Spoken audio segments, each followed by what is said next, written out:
Bueno, pues yo soy la doctora Laura Rocío González Ramírez, soy profesora e investigadora y trabajo en la Escuela Superior de Física y Matemáticas del Instituto Politécnico Nacional.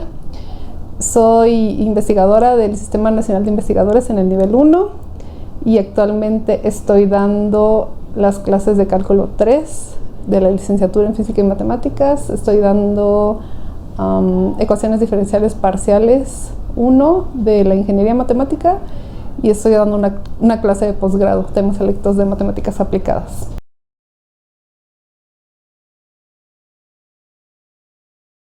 Pues desde que era niña me llamaban la atención las matemáticas, pero ciertamente no sabía lo que era un matemático o qué hace un matemático.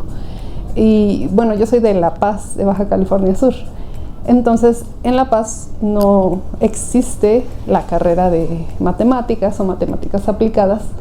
Entonces, mi interés hacia las matemáticas fue un tanto como un poquito de suerte. O sea, en el sentido que a mí me gustan las matemáticas, pero yo no pensé que quería hacer una matemática. Entonces, en la prepa era mi materia favorita y motivada por eso, pues decidí empezar a estudiar las matemáticas, pero sin conocer realmente pues qué iba a hacer yo con ellas, ¿no? Y fue así que me fui a estudiar a la Universidad Autónoma de Nuevo León y ahí estudié la licenciatura en matemáticas. Estaba todavía un poco desorientada de cuál iba a ser mi futuro como matemática. Supuse que eventualmente me iba a convertir en maestra, pero yo desconocía que uno podía hacer investigación en matemáticas. Y bueno, poco a poco fui evolucionando en mi interés hacia las matemáticas. Eventualmente vi que había aplicaciones de matemáticas en topología en particular, para la descripción del ADN mediante pues, métodos topológicos, y eso se me hizo súper fascinante y yo por eso pensé que quería estudiar topología, y fue así como me fui a estudiar la maestría en matemáticas en el CIMBESTAF, pero en el área de topología algebraica.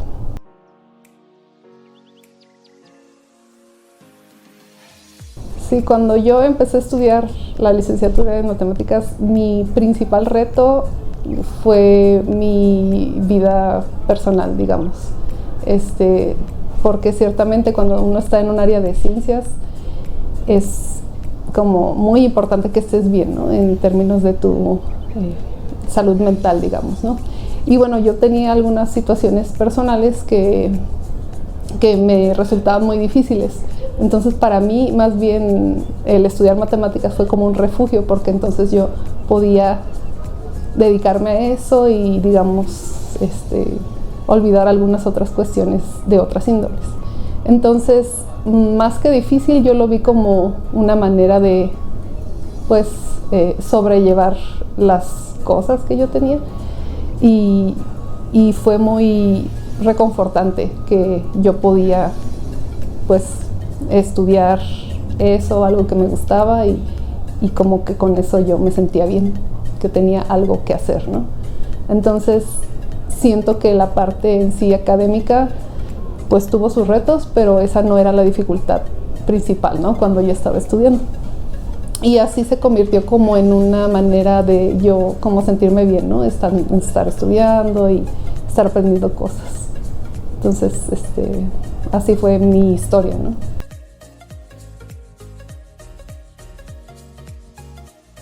Bueno, entonces, después de haber estudiado la licenciatura en matemáticas en la Universidad Autónoma de Nuevo León, hice la maestría en matemáticas en el Departamento de Matemáticas del CIMBESTAF, por el interés que tenía yo en las aplicaciones de topología. Pero una vez que terminé esa maestría, pues vi que en sí la topología algebraica por sí sola no era suficientemente, pues, atractiva para mí. Y fue así que hice un doctorado en matemáticas en la Universidad de Boston, en el Departamento de Matemáticas, motivada porque yo vi que ellos hacían aplicaciones de ecuaciones diferenciales ordinarias y de sistemas dinámicos al estudio de fenómenos en biología, en particular en neurociencias. Y fue así como empecé ya a trabajar con el área de matemáticas aplicadas. En especial empecé trabajando en neurociencias. Y de hecho, pues eso fue lo que me llevó al tema de biomatemáticas, que es mi área de especialización, que es en el uso de herramientas matemáticas y computacionales para el estudio de fenómenos en biología y en medicina.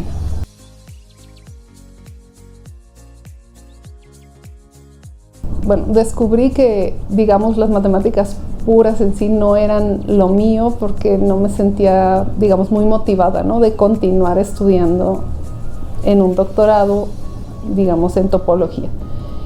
Y recordé que realmente yo empecé a estudiar topología porque me interesaban las aplicaciones de topología en el estudio del ADN. Entonces dije, bueno, pues a lo mejor yo necesito buscar algo más aplicado. Aunque ciertamente cuando yo ingresé al doctorado en matemáticas, no era un doctorado en matemáticas aplicadas. Entonces, pues yo empecé tomando las materias básicas de matemáticas, digamos, no sé, análisis real, variable compleja, o sea, que eran para un estudiante de matemáticas en general. Y posteriormente tuve una clase que se llama Neurociencia Matemática con un investigador haciendo aplicaciones en neurociencia, y él me presentó datos de lo que sucedía durante crisis epilépticas y me planteó un problema, que era hacer un modelo que describiera los patrones que se veían durante las crisis epilépticas. Y yo en ese momento pues no tenía ninguna formación en biología, solo tenía mi interés en la parte biológica, pero pues se me hizo la pregunta tan interesante que pues empecé a trabajar en ella. Y también parte de esto que yo hice fue por el hecho de que él me orientó de manera adecuada, porque yo le planteaba pues mi problema, digamos, que era que yo no conocía la biología, a lo que él me dijo que pues lo más importante era saber las herramientas matemáticas y la biología podía ser pues aprendida mediante pues la lectura de artículos, de libros.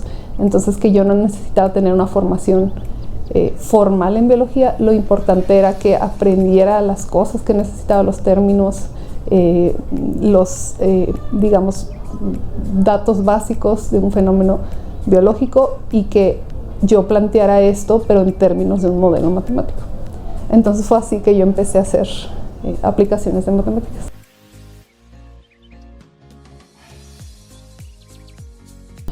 Actualmente estoy trabajando en distintos proyectos enfocados al uso de las herramientas matemáticas y computacionales en la descripción de estos fenómenos importantes en biología y en medicina. Yo empecé, como ya comenté, en las neurociencias, en la modelación matemática de patrones que se observan durante crisis epilépticas. Esta modelación se da mediante ecuaciones diferenciales ordinarias, básicamente, y relacionar datos clínicos con ecuaciones diferenciales ordinarias. Posteriormente a esto, pues seguí en el desarrollo de modelos matemáticos para descripción de fenómenos en neurociencias, pero también empecé a trabajar en otros proyectos no restringidos nada más en neurociencias. Por ejemplo, estuve trabajando con colegas del área de biología que tenían mediciones de una planta en particular y cómo se comportaba bajo efectos de contaminantes. O sea, le ponían metales pesados a la planta y veían cuáles eran sus niveles de proteínas y de distintos factores en la planta después de ser expuesta a contaminantes. Y entonces ahí planteamos sistemas de ecuaciones diferenciales ordinarias para ver qué posibles escenarios iba a tener esa planta bajo el efecto de distintas dosis de contaminantes. Entonces, pues esto es también relevante porque entonces tú estás utilizando matemáticas en la forma de ecuaciones diferenciales ordinarias combinados con datos de fenómenos reales y estás haciendo proyecciones de posibles escenarios que puedan suceder, ¿no? Entonces pues un proyecto que a mí me gustó mucho y que pues es parte de las cosas que yo intento continuar haciendo, que es como relacionar datos que uno observa con modelos matemáticos. Ahora, en estas áreas, pues tú necesitas las herramientas computacionales, digamos, de programación o métodos numéricos para ecuaciones diferenciales. También se necesita algo de estadística para poder hacer el análisis de los datos y ver qué características son más relevantes que tú quieres relacionar con tus modelos. Y otros trabajos que he estado haciendo, a lo mejor están más de la parte como teórica. Yo empecé a estudiar modelos de ecuaciones diferenciales, pero con orden fraccionario, porque estos modelos lo que hacen es tomar en consideración qué pasó con el sistema en los tiempos anteriores, a diferencia de los modelos de orden entero, digamos. Entonces, en fenómenos biológicos, pues estos modelos son relevantes porque potencialmente están incluyendo la información de lo que sucedió en el sistema en tiempos anteriores. Sin embargo, pues la complejidad en términos de las herramientas teóricas pues es mucho mayor, y eso hace que sea más difícil la relación de estos modelos con, digamos, datos clínicos. Sin embargo, estos modelos pues también son relevantes desde el punto de vista teórico, matemáticamente y biológicamente. Entonces yo he estado trabajando en estos modelos que establecen fenómenos en biología, pero mediante ecuaciones diferenciales de orden fraccionario.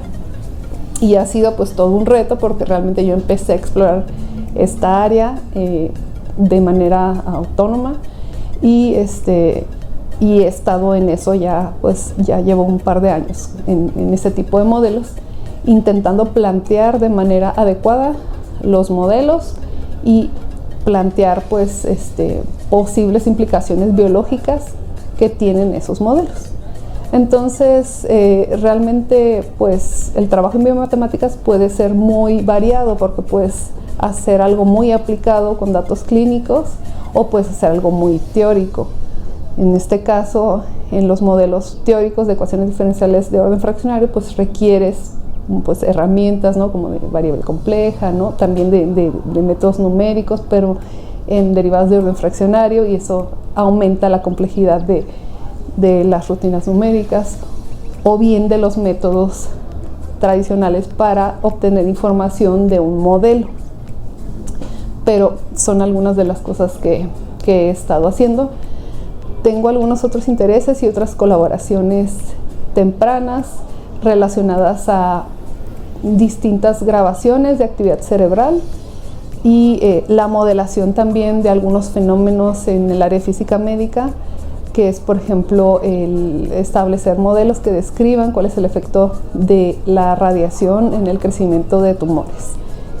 Ahí también estoy trabajando con colaboradores de esta escuela y de otras instituciones, y estamos pues en una etapa un tanto temprana de la colaboración, esperando que estas herramientas matemáticas te puedan ayudar al entendimiento de algunos de estos fenómenos, ¿no? en medicina particularmente. Bueno, ciertamente, como les comenté, un matemático aplicado realmente podría hacer cosas muy aplicadas basadas en datos, o podría hacer cosas muy teóricas, ¿no? Basado en un fenómeno biológico, de medicina, de física. Entonces, en ese sentido, pues yo invitaría a todos los estudiantes a que vean también la opción que tienen en matemáticas aplicadas, y que tú podrías ser un matemático aplicado puro, ¿no? Que podrías hacer una matemática rigurosa, ¿no? Pero de un fenómeno. Entonces también puedes aportar de esa manera. También puedes hacer matemáticas aplicadas, rigurosas, formales, y eso es una posibilidad que a veces cuando uno es estudiante no conoce, ¿no? Que está como separado. O haces aplicadas o haces puras, pero resulta que realmente pues las matemáticas te dan esa posibilidad de trabajar en ambas, ¿no? de manera adecuada. Entonces, pues yo invito también a que vean los que están más orientados en la parte pura esta opción y que no sea como, bueno, ya no, digamos, no tengo las condiciones para hacer matemáticas puras en el país o en general en el mundo, digamos, por las condiciones que tenemos académicamente en todo el mundo, pero tú puedes seguir haciendo cosas relevantes también en matemáticas aplicadas, ¿no?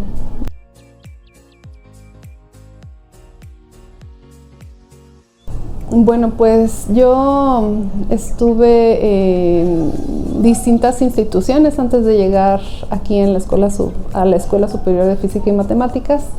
Estuve dando clases en nivel posgrado, en posgrado conjunto de matemáticas en Morelia. Posteriormente fui a la Unidad Profesional Interdisciplinaria de Ingeniería Campus Hidalgo del Instituto Politécnico Nacional, donde también fui docente. Sin embargo, sí he de mencionar pues, que era una unidad de ingeniería, entonces de alguna manera estaba en un ambiente nuevo, que fue muy satisfactorio porque pues, aprendí muchas cosas, pero ciertamente no estaba, digamos, en mi área, ¿no? Específicamente. Entonces, en el 2021 me integró a la Escuela Superior de Física y Matemáticas y bueno, fue como volver a casa en el sentido académico, porque pues era un lugar donde, o es un lugar donde se están formando estudiantes en física y matemáticas, en aplicaciones de matemáticas. Entonces ha sido pues muy reconfortante estar aquí, muy motivador estar con estos estudiantes tan pues brillantes y tan trabajadores. Entonces, por mi parte siento eso, ¿no? Que volví a casa y estoy pues muy contenta de estar aquí como maestra de tiempo completo, y también el hecho de que estoy ya colaborando con estudiantes de nivel licenciatura y nivel posgrado para el desarrollo de proyectos de investigación, pues es algo también muy motivante, porque yo me acuerdo, ¿no? Cuando era estudiante y recuerdo que cuando yo hice la licenciatura no había muchos profesores que estaban haciendo investigación. Realmente era muy limitado los que hacían investigación y los que incluían a sus estudiantes de nivel licenciatura en su investigación. Entonces, recordando mi época de estudiante, me gusta pensar que estoy dando esa posibilidad más temprana para algunos estudiantes y que pueden empezarse a incorporar al mundo de la investigación desde más temprano, ¿no? Lo cual pues les da más posibilidades de hacer pues cosas más padres. Entonces eso también me motiva mucho y me gusta mucho trabajar con estudiantes en la investigación.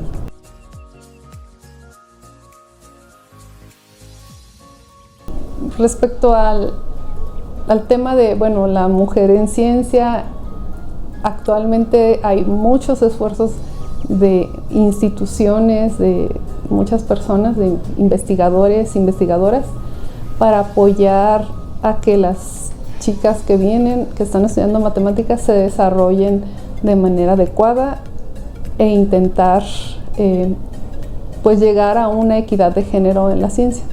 Entonces, pues mi consejo hacia ellas, hacia estas estudiantes, pues es que vean todas estas opciones que tienen y todo este apoyo que están recibiendo para seguir adelante, para que dejen atrás cualquier tipo de idea, ¿no?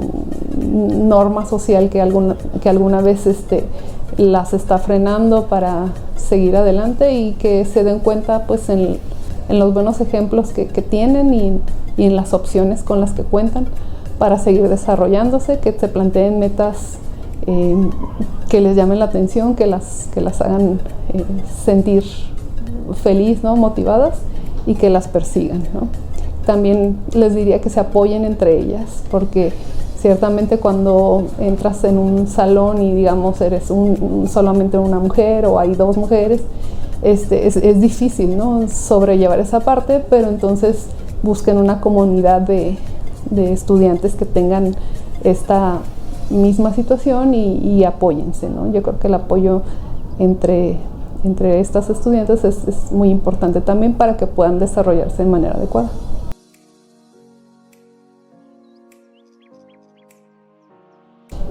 Bueno, referencias de mujeres en el área de biomatemáticas, pues digamos está un poco limitada, pero hay muy buenos ejemplos. En mi caso, alguien que me motiva mucho es la investigadora Nancy Koppel, que ella es profesora en la Universidad de Boston, donde yo estudié, pero es una eminencia en el área de las biomatemáticas. Ella empezó siendo una matemática pura, estableció resultados en ecuaciones diferenciales ordinarias y eran resultados puramente teóricos, ¿no? Y posteriormente fue de las pioneras que empezó a hacer colaboración con investigadores en química, ¿no?, en neurociencias, y empezó a plantear modelos, a relacionarlos con datos, a relacionarlos con fenómenos. Y bueno, tiene un legado impresionante de aportaciones científicas en esta área, en el área de biomatemáticas. Entonces pues sería como una referencia pues muy bonita, ¿no?, muy motivadora. También se encuentra su autobiografía disponible en la red, si la pueden buscar, donde ella narra todas las dificultades que tuvo para llegar a tener este lugar ya privilegiado de eminencia como investigadora. Entonces, bueno, es como muy reconfortante pues saber que a pesar de todas las dificultades ella salió adelante y logró sus metas, ¿no? Entonces ella es una excelente referencia de una mujer que llegó muy lejos cuando a lo mejor a su alrededor no esperaban eso de ella o querían una vida tradicional, ¿no? Pero al final ella supo prosperar y supo hacer bien las cosas para su beneficio propio, ¿no?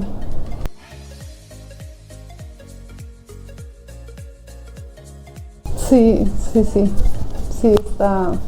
Pues es lo que me decía mi asesor, por ejemplo, el asesor de doctorado. Él me decía, bueno, la biología tú la puedes aprender leyendo, ¿no?, consultando referencias, pero para un biólogo aprender matemáticas pues resulta mucho más difícil, ¿no?, por la nivel de abstracción, ¿no?, y cosas por el estilo. Cuando uno estudia matemáticas, pues desarrolla pues la abstracción, ¿no?, la resolución de problemas, y esas son pues habilidades que a lo mejor son difíciles de aprender de manera directa cuando tú estudias otra carrera, ¿no? Entonces yo veo como una ventaja un matemático que quiera hacer aplicaciones, en el sentido de que va a tener esa formación rigurosa y abstracta y de resolución de problemas que posteriormente puede afinar y enfocarla hacia, pues digamos, un fenómeno en particular, un problema en particular en cualquier área, ¿no? Entonces yo creo que es relativamente sencillo que un matemático se ponga en esa sintonía de, bueno, entonces lo que yo tengo, ¿cómo lo utilizo para resolver este problema? Y esa es una manera en que uno puede empezar a trabajar en el área de matemáticas aplicadas.